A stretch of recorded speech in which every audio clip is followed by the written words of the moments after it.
I'm the minister here, and for those of you here, those of you joining us online, thanks for being here. What a gorgeous day. Isn't it a gorgeous day? Was anyone as happy as I was to wake up to snow on Friday? Yay, all right, we can form the Happy for Snow Club. The rest of you, you're like, I'm ready to be done with winter. Yeah. I'm learning about Idaho winters. They play tricks on you. I had just put away my skis and was dusting off my golf clubs, and it's like, nope, the skis are coming out, and had a chance to go skiing yesterday and just enjoy the gorgeousness of the mountains and this whole area. I just love it. I feel so blessed. And wow, so nice that that you're all here today. We are going to have a wonderful, wonderful time together. As we start our service, Sina, would you be willing to come up and light our Christ candle? The flame on this Christ candle is a reminder to us of our mission as a church. And our mission is to simply live, love, and uplift lives. I love seeing the red badges that many of you are wearing. It's so simple. Live, love. That's what we're all about. And it's just a reminder to us that wherever you are on your spiritual journey or non-spiritual journey, we see and we affirm the light and the love of the divine in you. And the word that we attach to it is Christ. But there are many names for that. So thank you for that. Speaking of people loving and being together, I'm going to ask a few folks to come on up this morning. We're going to recognize some new members of our community. So a lot of you went through last week and renewed your membership. We're not going to name all those names, but we have a few people who have indicated for the first time that they would like to be members. So if you're here, would you just be willing to come up here and stand? And we have a little certificate and gift we want to give to you. Kelly Burke, is Kelly here? She was, okay.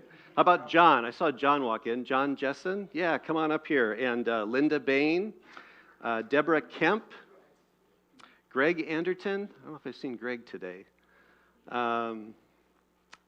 Blossom? Blossom, are you here? Blossom Masters?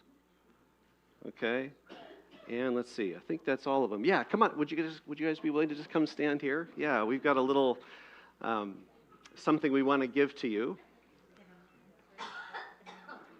Would you go ahead and pass those out, Sina? So the first thing we have is a rose. A rose is a symbol, of course, of our love and appreciation.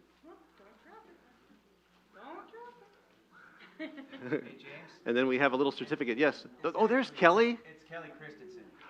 I'm so sorry. Kelly Christensen. Thank you. You should know. I was just going to say, I should know that. I did your wedding. Silly me.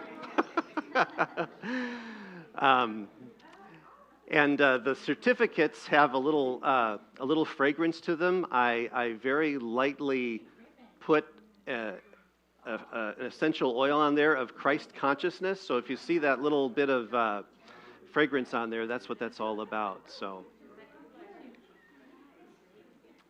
yeah. So would you... Yeah, that's right. So would you join me in welcoming?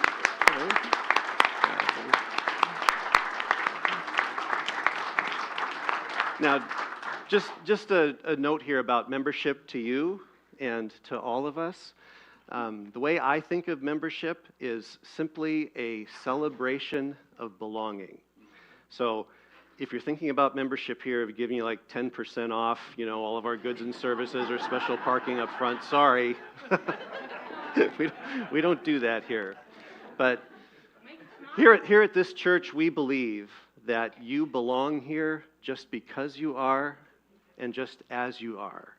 And membership is not about passing tests or getting perks and privileges or anything like that, but it's a ritual and a way to celebrate something that already is. So we celebrate you, we love you, we welcome you to this community. Thank you. Would you remain up here while we say a prayer, and then we'll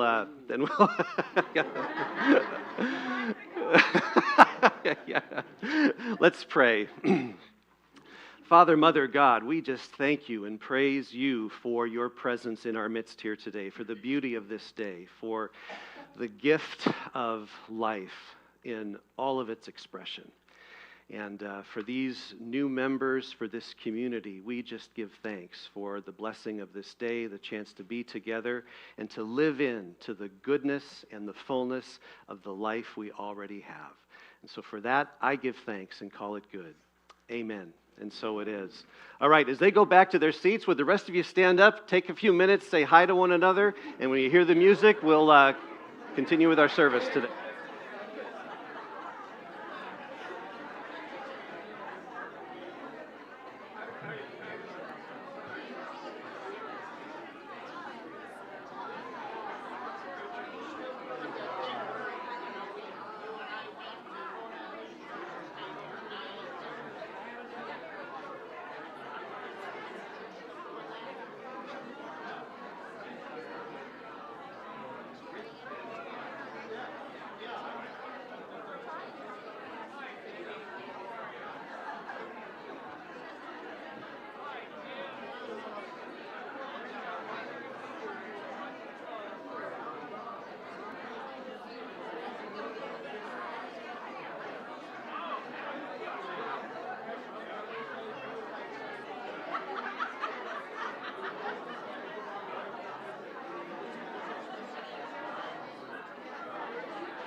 Christ in you I see, light pouring forth from you I bless, everything that you are. You are love, I see Christ in you I see, light pouring forth from you I bless, everything that you sing with me.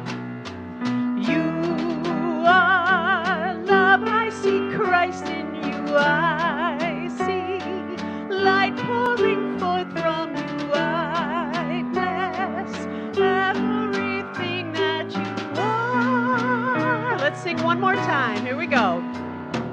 You are love, I see Christ in you I see, light pouring forth from you I bless, everything that you are.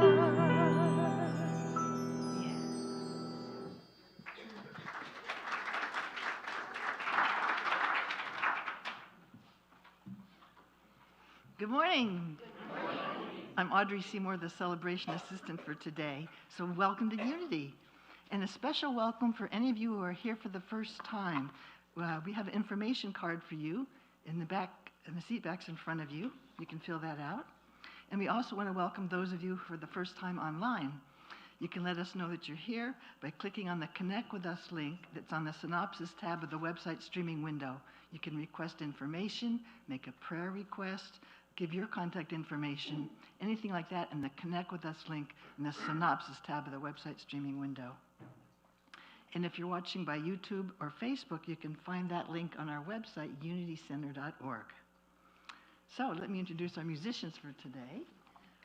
Julie, Rita, Jim, and R.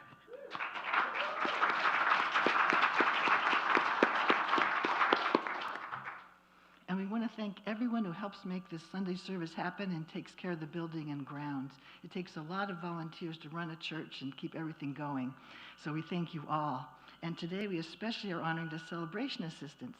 So if you're on that team, would you please stand?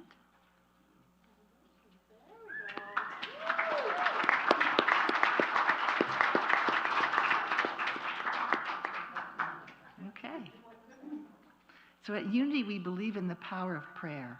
So if you'd like to make a prayer request for yourself, for someone else, a situation in the world, there's prayer request forms in the seat backs in front of you, and they're also out in the hall where the prayer vessel is to put them. So we'll pray over them for a whole week, then we send them on to Silent Unity where they pray for a whole month. It's a great service. We also have prayer chaplains to pray with you after service. They are here to support you with a calm, non-judgmental, and confidential presence. So with the prayer chaplains for today, please stand. Okay. We should have one in the nursery and one in the meditation room. And you may have seen announcements about upcoming activities on screen before the service, but if not, no worries. They're in your program and also on our website, unitycenter.org. You're welcome to join us and get involved. It's a great way to meet some of the wonderful people in this community. And we have a few announcements I'd like to highlight. Exploring Sacred Masculinity seeks to cultivate a healthy, grounded expression of male energy through conversation and the healing it invites. The Power of Eight is a new small group practicing Lynn McTaggart's Power of the Eight process. Whether you're familiar with the work or simply curious about the power of focus group energy, you're warmly invited to participate. Trash is a fast, funny card game. Join fellow card enthusiasts for easy-to-learn rounds, lots of laughs, and the thrill of being the last player standing. Sacred Connections. Join musician and music therapist Judith Pinkerton to learn how music can quiet stress and open spiritual awareness. Explore how certain sounds can pull you toward fear or gently restore you to peace, and discover the science behind sacred sound and why music can shift the body faster than words. You can register online on our website. I have flyers if you're interested with the QR code on it. The session uses a framework that I've been using for decades in music therapy sessions that allows it to be completely personalized. And there will be violin involved. I welcome you. All right. Okay. Join Reverend Kress and our fabulous musical ensemble for Journey to Freedom, a transformative experience featuring selections from Jesus Christ Superstar and other works along with scripture and metaphysical insights. This is a not miss. You do not want to miss this. Join Reverend Amber Boren for a free sacred sound bath that will guide you into a meditative state using soothing, immersive sound waves. And then Family Promise is holding a Starry Night dinner and auction. Unity has reserved an 8-person table. Tickets are $85 per person. Contact Tammy Savage if you'd like to attend. Is Tammy here? Yeah, there she is. Can I come up for a second? Yes.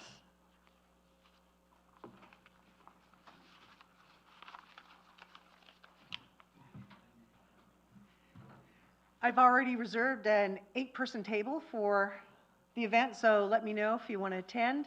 But I have something else. It's kind of rare that we get to help a member of the church family and have it be really, really fun too, so we get something out of it.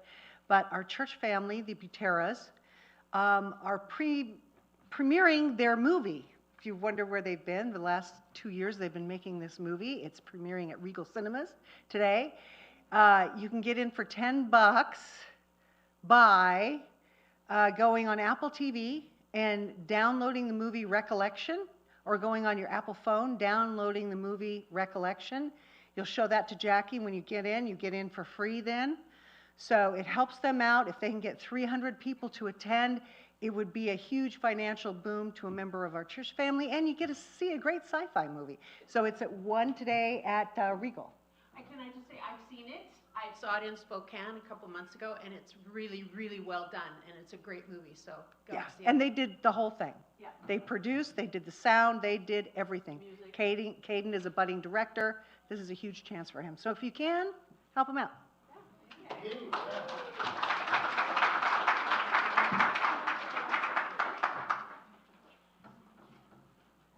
Okay, let's just settle into our chairs and prepare for meditation today by singing this beautiful chant.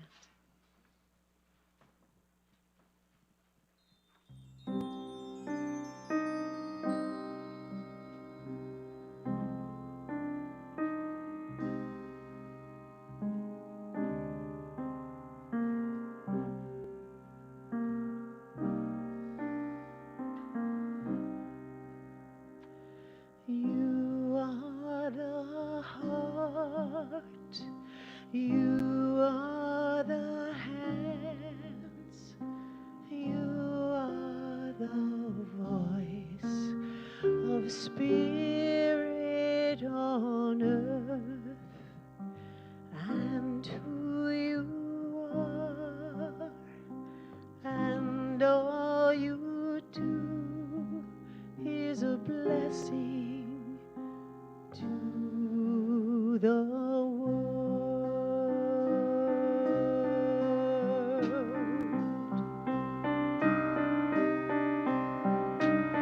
We are the heart, we are the hands, we are the voice of spirit within, and all we are, and all we do is a blessing to the world.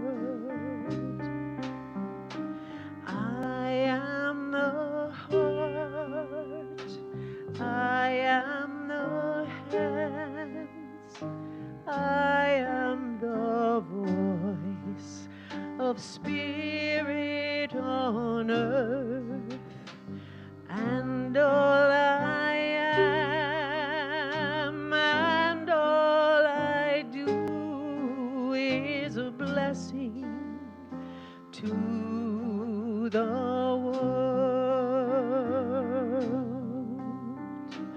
blessing to the world is a blessing to the world.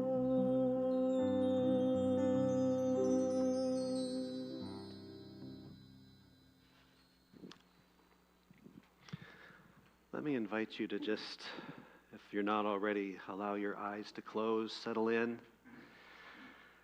and just take a few nice, deep breaths. Just connect into the awareness of breathing in and breathing out. Allowing your body to be quiet, to slow down. And then allowing your awareness to drop inside, to your heart, to your body, any feelings, sensations, maybe to your mind, any thoughts and feelings.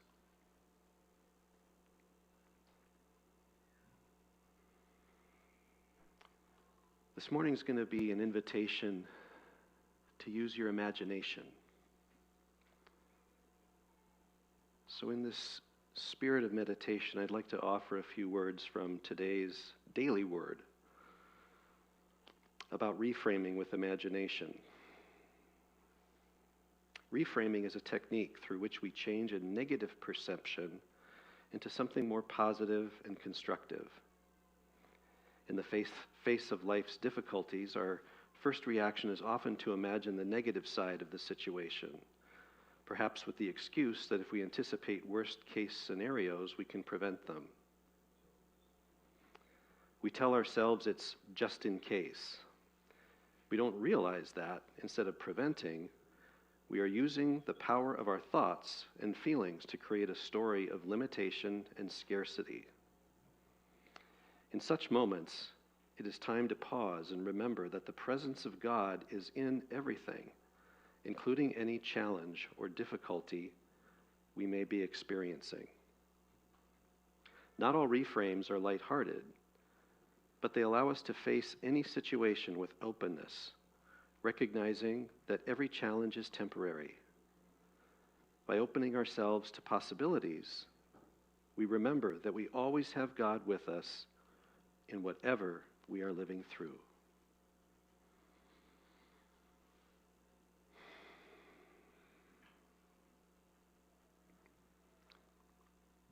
So I just invite you in these moments of quiet. Is there a situation that you've labeled a challenge, an annoyance, or a problem? Can you observe those facts objectively, just as they are?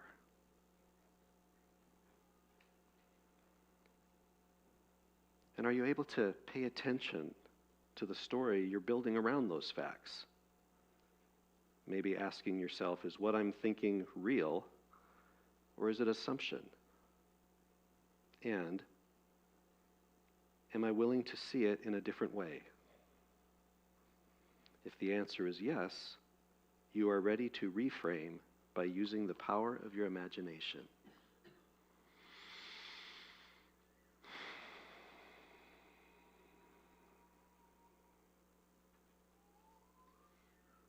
So just allowing yourself to be grateful, to be open, to be compassionate, and to be curious with however you are arriving today. And then just taking a few nice, deep breaths and allowing your awareness to come back to the room. And as you feel ready, opening your eyes.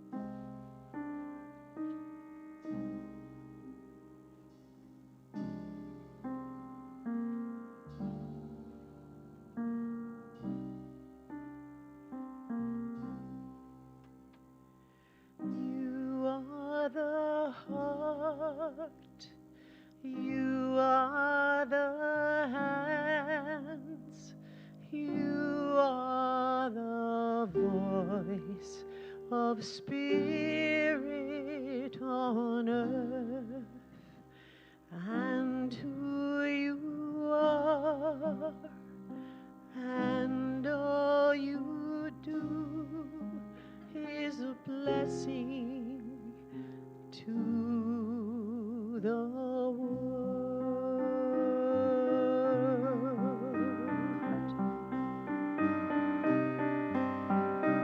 We are the heart, we are the hands, we are the voice of spirit within, and all we are and all we do is a blessing to the world. I am the heart, I am the hands, I am the voice of spirit on earth, and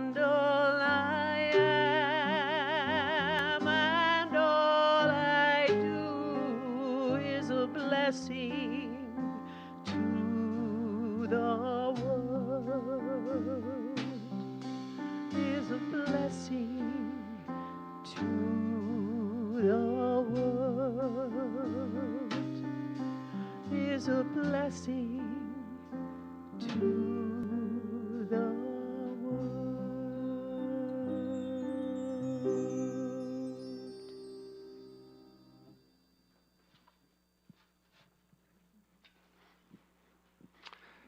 Thank you, Julie, Rita, and R.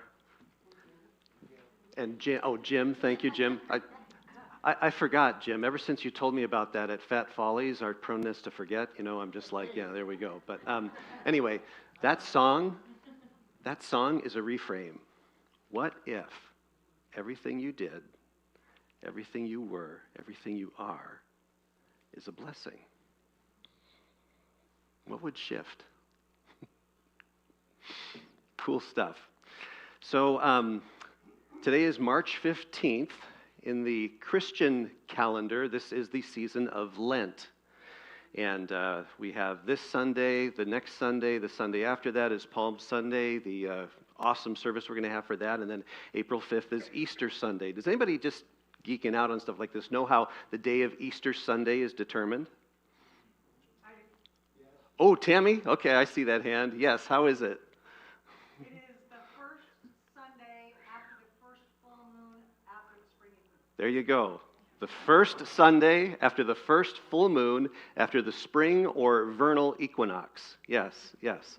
So, just fascinating how churches conflate astrology and all this stuff. It's just great. But I think it's just important for us to just set, today in context, because, we have our calendars that we operate by, but I do think there are astrological, spiritual, energetic calendars that also have an influence on us. And, the season of Lent, if you grew up with Lent as I did as a Catholic, you give up something for Lent. Chocolate, television, exercise. I'm not going to do that.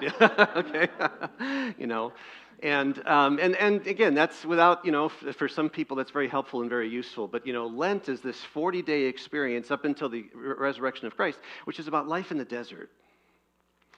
And if any of you have ever been in deserts or close to deserts, they're just, not maybe the most favorite place to go, but I think all of us can say that we go through periods of our life where we find ourselves in a spiritual desert. And in the barrenness and in the aridness and in the apparent lifelessness of the desert, there are jewels to be found spiritually. Spiritual growth and spiritual progress as we progress through life comes more by subtraction than it does addition. Things are taken from us, and we learn to find ourselves and find love and find God again. So I've titled this series of messages leading up to Easter, Beginning Again. And today, particularly, we're going to think about it as coming home to love. Coming home to love. That's the spiritual journey. Doug? But you only have today. But you only have today. Indeed. Yes, indeed. Yes, indeed. There's a lot we could say about that, too. But, at the end of the day, my friends, I really believe that what we're doing is holding each other's hands and walking each other home. All of our rituals, all of our practices, all of our experiences are in the service of that. And so I want to begin by just setting the intention for today's message. May we realize the collective effervescence that we already are. Just let your mind marinate in collective effervescence. I got that term on Friday. I'm shamelessly stealing it from Reverend Dennis Ashley. We had a lively conversation. It was just wonderful. Earlier this week, I met Reverend Jeff Tawney of Unity North Spokane, another amazing individual. And I think you guys also know that Steve Tolles is my Unity mentor as I go through the process of doing all of that. And just the opportunity to interact with these individuals has just been so rich. But we got talking about this idea of collective effervescence. And I just love that because for me, when I think of effervescence, it just evokes all kinds of shapes, colors, temperatures, movements, in this collective soup of love. And I think that's beautiful. And again, the reality is that we already are that. You see? And so with that knowledge, can we shift our consciousness of our lives now from default to design? Can we shift our consciousness from default to design? Default consciousness is kind of a victim consciousness that says, well, this is just how life's happened to me, and I guess I got to just play the cards I've dealt. I don't know if you've ever been there, but I go there a lot. In fact, that's my default way of thinking, is thinking that life is just kind of the way it is. But what if we shifted and asked ourselves, what kind of life do I want to design? What do I want to look at with my life that I have, this place that I have, and design it consciously? There's days I still wake up and I think it's crazy. How have I landed here in North Idaho? You know, the circumstances and the things that brought me here are just crazy, you know? And yet, when I shift my consciousness to what do I want to design? Oh my gosh, possibilities. Imagination just goes nuts.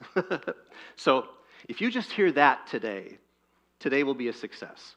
Everything else I'm going to share is just going to be reflections around it, but if you can walk out of here today knowing that we here and this whole town, this whole planet, this whole universe is a collective effervescence of love, and ask yourself as you leave here today, how do I want to design my life? What is the life that I want to create?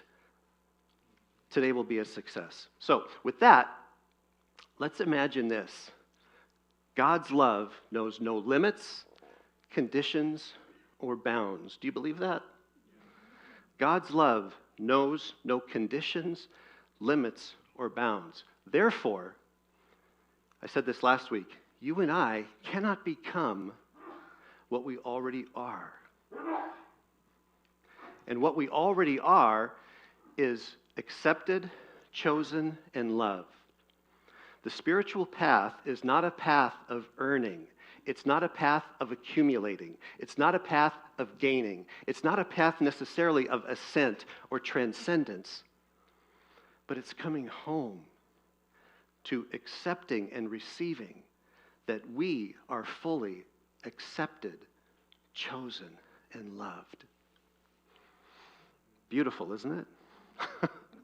And yet, how many of you would agree that sometimes life is hard? Yeah. How could something so beautiful, so true, be so painful? Jesus said it's easier for a camel to go through the eye of a needle than for someone to enter the kingdom of God. He said the way of life is narrow, and wide is the gate that leads to destruction. How does that jive with this idea that everything is good and everything is beautiful and that we already are? Again, I want you to just come back to, again, using the power of your imagination and things that are maybe going on in your life that might just seem absurd and crazy. What if this is all about a part of coming back to the love that you and I already are? So I want to share with you a passage from the Scriptures, the Bible. Just a little Bible context here. There are 4 Gospels in the New Testament: Matthew, Mark, Luke, and John. Mark is the one that was written first, and then the other ones came later.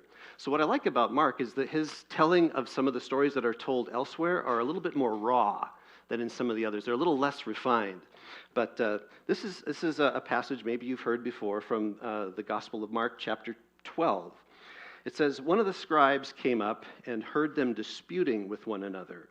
And seeing that Jesus had answered them well, asked Jesus, 'Which commandment is the most important of all?'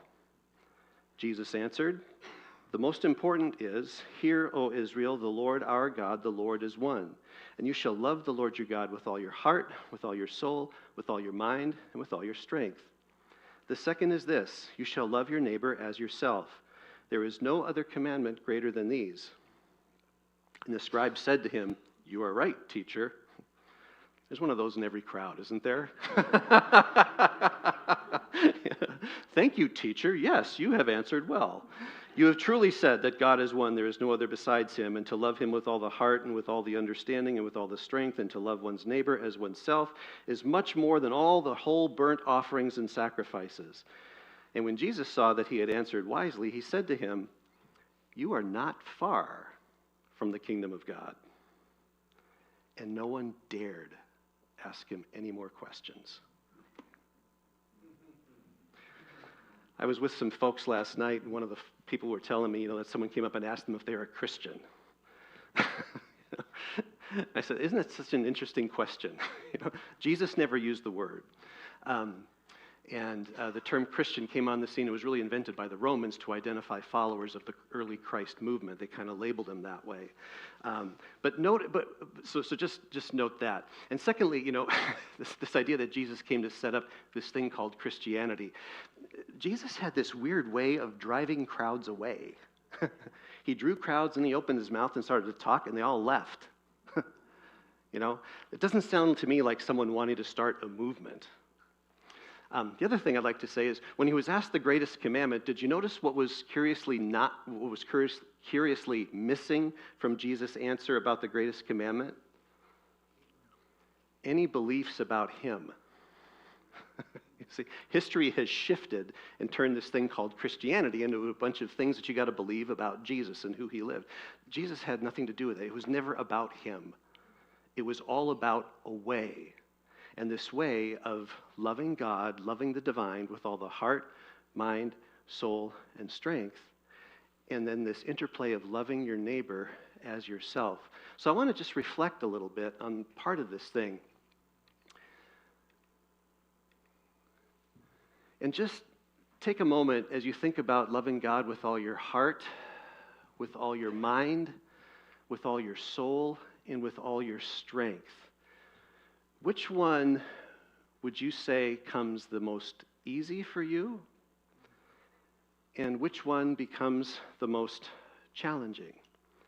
There's no right or wrong answer, but as you think of these dimensions of loving the divine, loving sacred, loving love, we could even say, which is the most resonant and which is the most easy and the most difficult? I'll just tell you, for me, loving God with all my mind is a piece of cake. I can think my way in and through anything. My mind can just, and wax on brilliantly of things. Loving God with all my heart is a challenge. And it's a challenge because my mind is conditioned to manage my heart. And this is important for those of us who come into science of mind and mind, all this kind of stuff, to understand the proper relationship between the mind and the heart. I believe, and my observation has been, is when our mind tries to manage the heart, it leads to all kinds of mental disturbances, anxiety, depression, bipolar, you name it, okay? If we can understand that the heart can inform the mind can open to new possibilities. We call it science of mind. Yes, fittingly and properly so, aware that our mind can create a new reality. But I think sometimes the mind tries to impose itself upon the heart, and the heart is screaming, no, no, no. Why is that? If we were to take a cross-section of our brain, towards the center of our brain would be a little organ called the amygdala. Okay?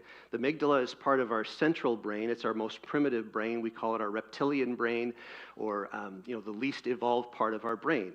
It's the seat of intense emotion. It's not the seat of language, but it's the seat of the brain's primary function was to keep us alive.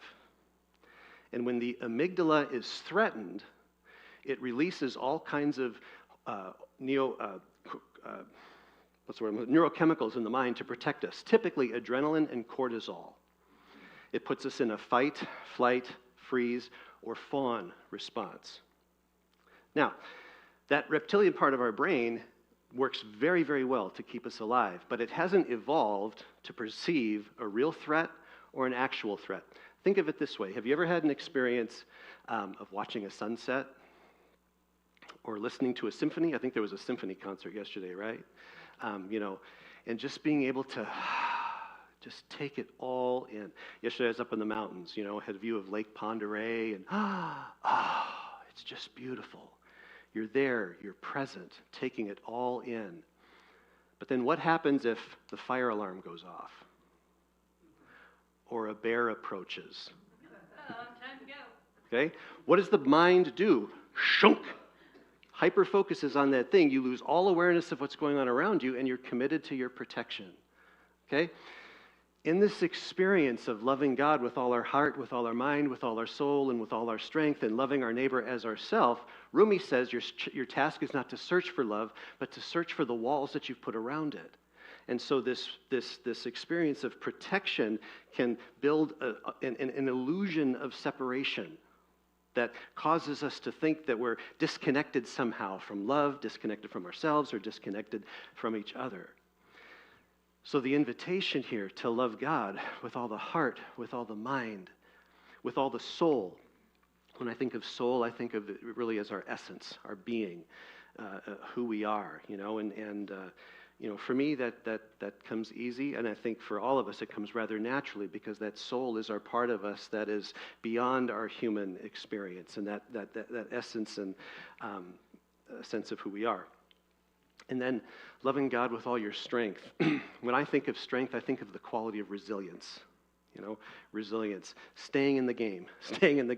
We're going to fall down. We're going to fail. We're going to mess things up. But get back in the game. Get back in the game. Think of the saying, the greatest success in life is not in never failing, but in rising every time you fall. So that's the invitation. That's the path. So what is it that gets in the way? What is it that trips us up? I want to offer something today that I hope will be helpful for you in your experience. What if God's love is a jealous love? Did any of you grow up with that? How does that word jealous land when you hear it? Not very well. No, not very well. I grew up with that. And it says in the Hebrew Scriptures that God's love is a jealous God. And I equated that with an angry God, a possessive God who ordered the killing of races of people. And he was this angry man with a white beard sitting up in heaven ready to zap people, jealousy. Yeah. When I met Reverend Dennis Ashley on Friday for coffee, I sat down and I was a little nervous, and I said, I'm really excited to meet you, and I'm a little scared to meet you because you are dearly loved at Unity, and not a day goes by when Reverend Dennis used to do this, and Reverend Dennis used to do that, and Reverend Dennis used to do that, and I would just go like, is he better than me? Oh, I don't know. And he just laughed, and he said, I feel the same way. I hear so much about Reverend James this and Reverend James that. Do we do that? And I'll tell you something. It's a little thing. You laugh. But in the moment we connected over that, my body softened, it relaxed, and it opened. Why? Because in that case, my insecurity, my jealousy towards this man was met with love and laughter. We just laughed. We connected. That softening, that opening includes the dropping of all the walls and all the masks. I invite you to, if you haven't gone back and listened to my messages the last couple of weeks talking about the shadow. Our shadow, those parts of us that we refuse to see about ourselves and we refuse to let others see. Why? Because we're scared. So what do? We armor up. We mask up. Pastors and ministers are notorious for it. Why do you think there's so many denominations out there? Whose church is bigger? Whose church has more programs? Whose church has a nicer building? Whose church has a better location? Whose church has better doctrine and spirituality? Yeah, this stuff is real. But my friends, when we can connect on our human honesty, yeah. Jealousy is a tough word. But I learned this week that in Latin cultures, there's a saying that says, if you're not jealous, you don't love. If you're not jealous, you don't love. In egalitarian cultures like ours, jealousy has a very different experience. Author Esther Perel says that eradicating jealousy has come with eradicating patriarchy. It goes against possessiveness, and we pride ourselves in not being jealous. So I just got thinking and wondering, is jealousy a universal human experience? I talked to two people this week when I asked them that question, and before I could even get it out of my mouth, oh, I'm not jealous. Oh, I'm not jealous. I'm not jealous. And then in the next breath, they told me experiences of jealousy and how they processed it. And I had to stop both of them and I say, okay, wait a minute. I'm impressed with how quickly you metabolize jealousy. I'm a little jealous of your ability to do that. But you had an experience, didn't you? Yeah. And the reason I say this is to think of jealousy being an aspect of love, an aspect of the divine. I'm telling you, it's currently shifting my view of this. I would have not said this is the case, but lately, what if jealousy is not a wall, but a portal to love? I want to be clear. I'm not talking about jealous behavior. I think we can all agree, jealousy is not a pleasant experience. And I think jealousy can be traced to a lot of very harmful, tragic behaviors: abuse, betrayal, abandonment, harm. I mean, you name it. Esther Perel goes on to describe there's a difference between jealousy and envy. Jealousy fears what it might lose. Envy fears what it may not have. I've done a lot of reflecting. Sociologists say that jealousy is a very complex emotion that isn't experienced until about 18 months of life, 18 months to 2 years, as a human being develops a sense of self. And when I think of my experience of jealousy, I can trace it back to that time in my life. I was the firstborn son on both my grandparents' side, and I take that back. I was the secondborn on my grandmother's side. But there was no mistake when I was a little boy that Jimmy, as they called me, was the favorite. My mom's brother, who's still alive, lives in Arizona. I saw him a few months ago. He's got dementia. But every time I see him, he goes, "Yeah, Jimmy, you were Mom's favorite." And I remember as a little kid walking home from school in Greendale, Wisconsin. Reminds me a lot of Coeur d'Alene. A lot of coming back here. It's kind of like coming back to my childhood. And I would stop off at my grandma's house, and she'd be baking apple pies, and I'd walk in and sit next to her, and she'd give me little apples with cinnamon and sugar on them, and little pieces of pie crust with cinnamon, and cooked them, and all that kind of stuff. And then she'd grab my little cheek and say, "Jimmy, I love you so much." You know? And the grandmother, my dad's mom, she's also passed away.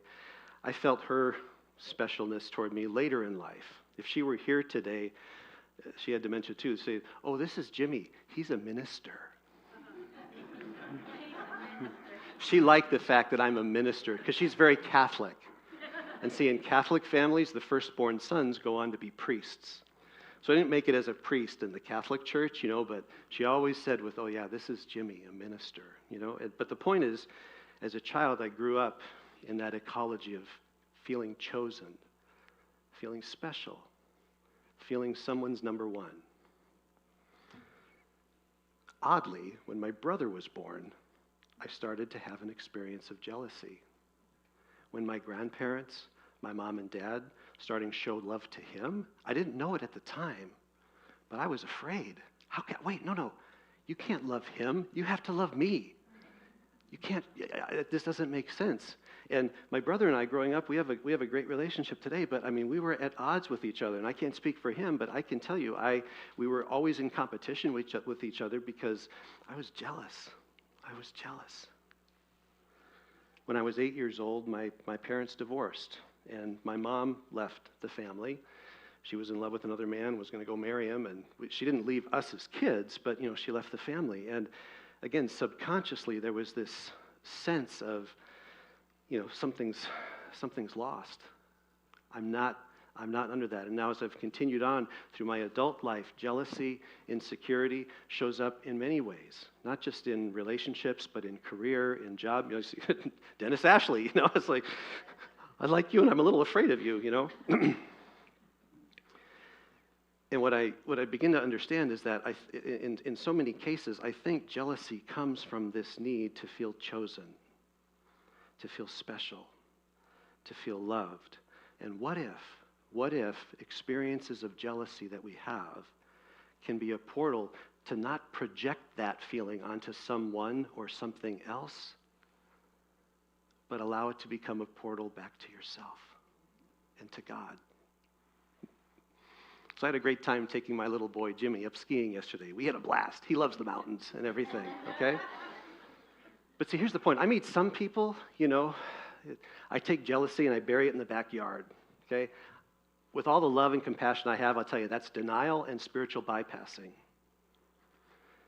If you can find a way to see your experience and to start with holding it and meeting it in your own heart with love, compassion, and kindness, it can lead you into a deeper experience of loving God and therefore loving yourself with all your heart, mind, soul, and strength, and then expressing that love to others. If there's anything you can take away from this exploration of jealousy is an acknowledgement that sometimes it's really, really messy.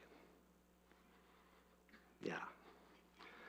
I hope to create a community here, and I hope you receive what I'm telling you today, not from some spiritual leader or guru who's got it all figured out.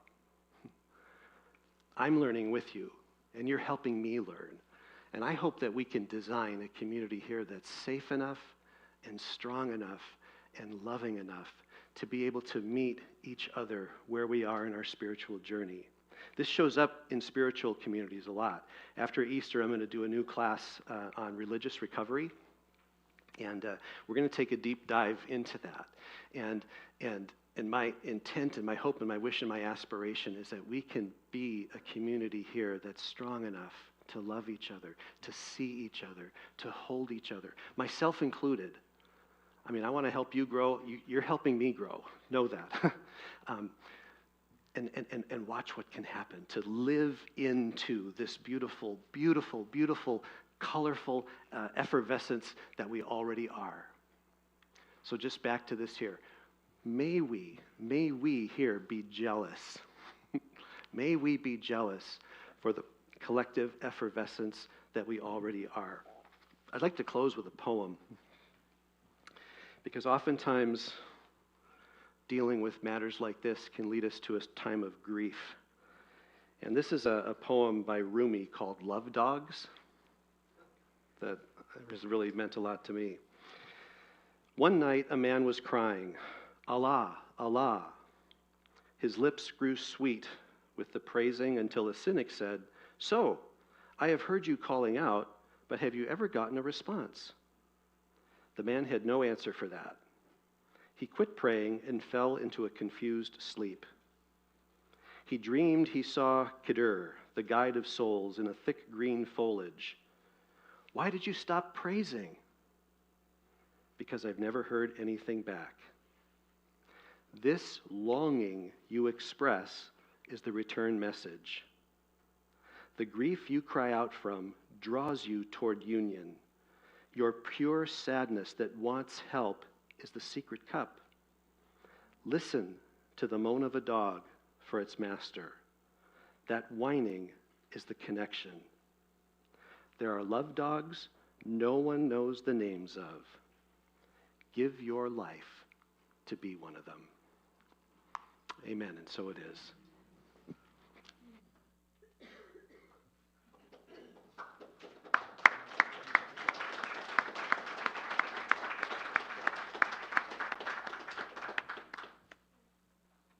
Was that for me or Jim?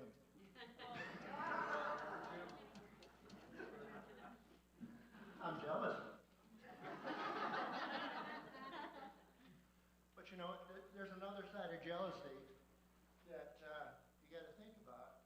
If I'm jealous, or he said he was jealous because his siblings started getting attention, that's an opportunity for gratitude. If you're showing me attention or whatever, I should be grateful for that. I should express my gratitude, right? And if I have a girlfriend that somebody else is taking an eye to, I should have gratitude that he's taking an eye to my girl because she is so special to me that somebody's noticing. Right? I don't want him to take her away. That's a different thing. But I should take that as an opportunity to be grateful. So. But we're talking about new beginnings, right? What's the new beginning? When does a new beginning start? At the beginning. Right now. We'll never have another moment like this, and the next moment is a new beginning. The biggest new beginning that we find out about, we go to bed, we wake up, and it's a brand new day.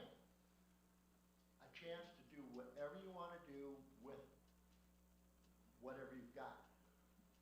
So that's a new beginning, and it happens every day. So what are you going to do about it? I mean, there's a lot of things that happen that kind of put us in the dumps. You know, finances, relationships, stuff like that.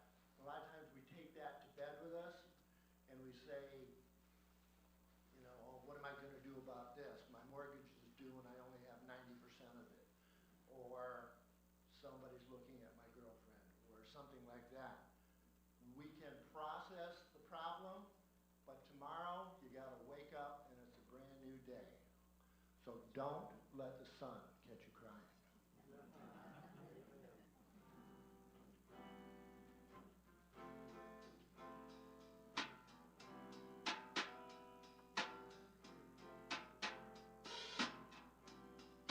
Don't let the sun catch you crying.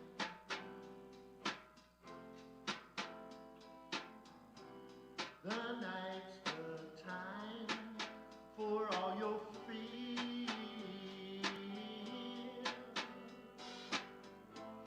Your heart may be broken tonight, but tomorrow in the morning light, don't let the sun get you crying.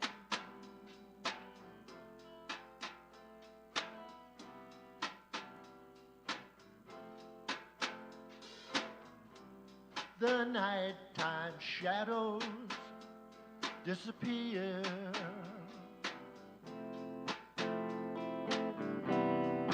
and with them go all your fears.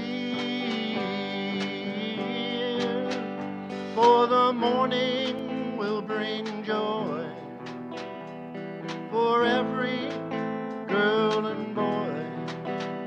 So don't let the sun get you crying.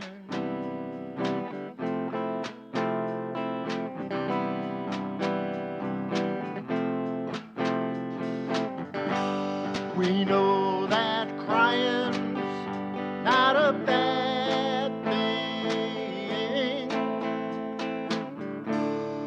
but stop your crying when the birds sing.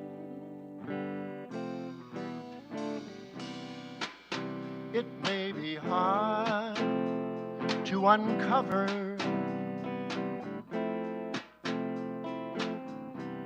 but you've got time to recover. But don't forget that life is a game. You can always start again. So don't let the sun catch you crying. Don't let the sun get you crying. Oh no, no, no, no.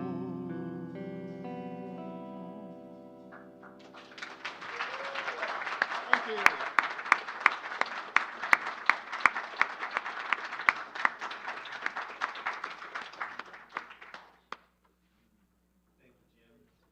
you. All right, in just a few moments, we're going to be receiving our morning offering. So just want, if you're online, there's ways that you can give on our website. For the rest of you, we want to just invite you to get ready for that. Before we receive our offering, though, there's one more announcement I would like to make. With the coming of spring, I hear it's supposed to be like in the 60s this Friday. Time to get out the golf clubs. Yeah, here we go. So does the attention to our grounds here. And Reverend Dave Kress, Dave, are you in here? There you are. Would you stand up? Has agreed to lead a team from here to care for our grounds. So a couple of weeks ago, we passed around a clipboard where you could put your name, phone number, and email address. If you were not here but would like to learn more about being on this team, see Dave afterwards. Is that right, Dave? Okay, anything you'd like to add? One thing, I'd like everybody just to think about your favorite color for a moment.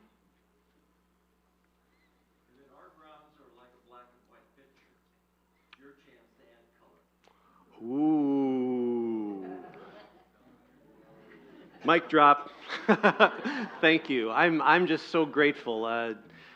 Reverend Dave has been around here for a long time. He loves you. He loves this church, and I am just grateful for his willingness to shepherd this team. So if you'd like to see him after the service today. Okay, as we receive our offering, let's say our action statement here. Divine love through me blesses and multiplies all that I am, all that I have, and all that I receive. Thank you for your generosity and participation. And let's sing.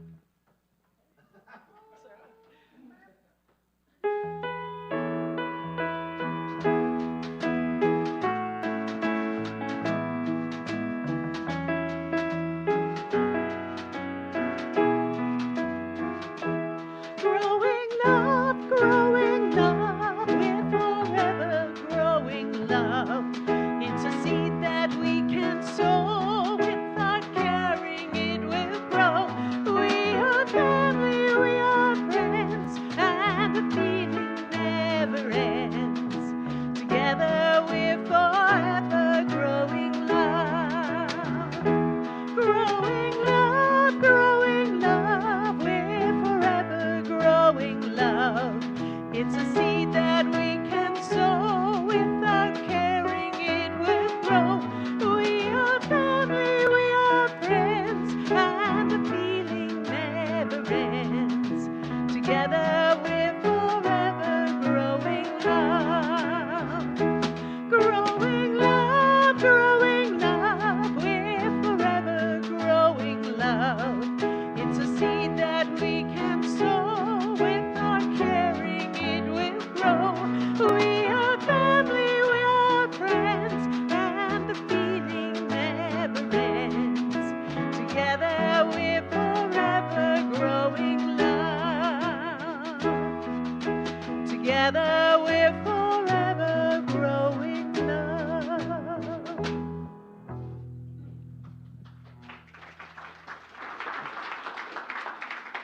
All right, would you join me in prayer for our offering?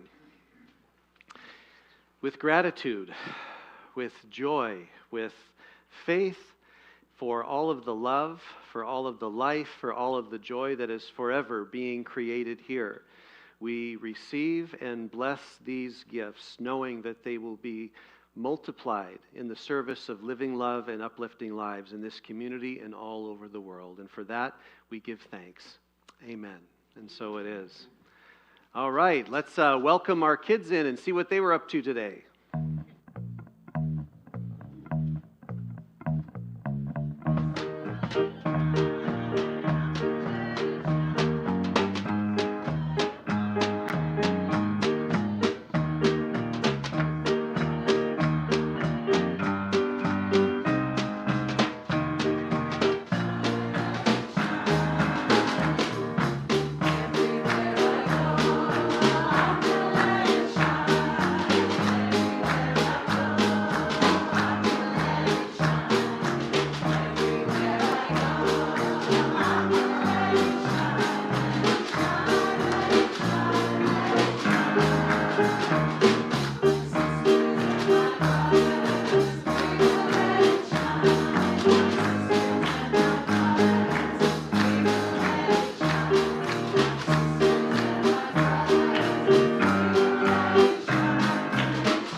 Maisie, do you want to talk about what you did today?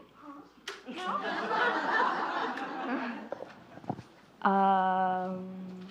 Who are you with?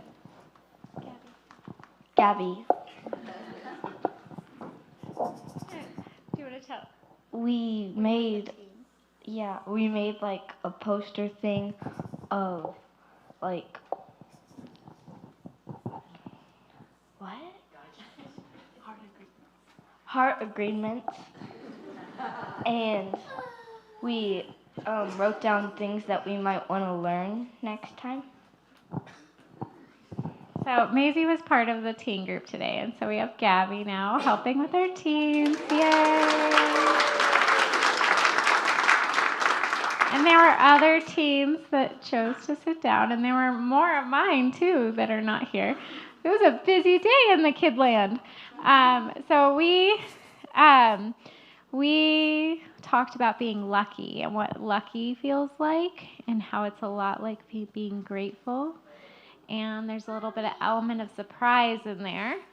And while we were talking about it, we decided to color some leprechauns, and then we made a group collage leprechaun, and our leprechaun got named Lucky.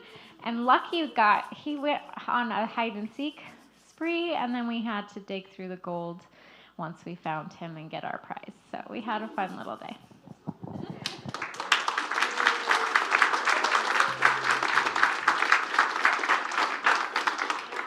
Sounds like fun. All right, we'll let the kids go back with their families, and as they do, let's stand. We'll sing the peace song and have our closing prayer.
The light of God surrounds us, the love of God enfolds us, the power of God protects us, the presence of God watches over us.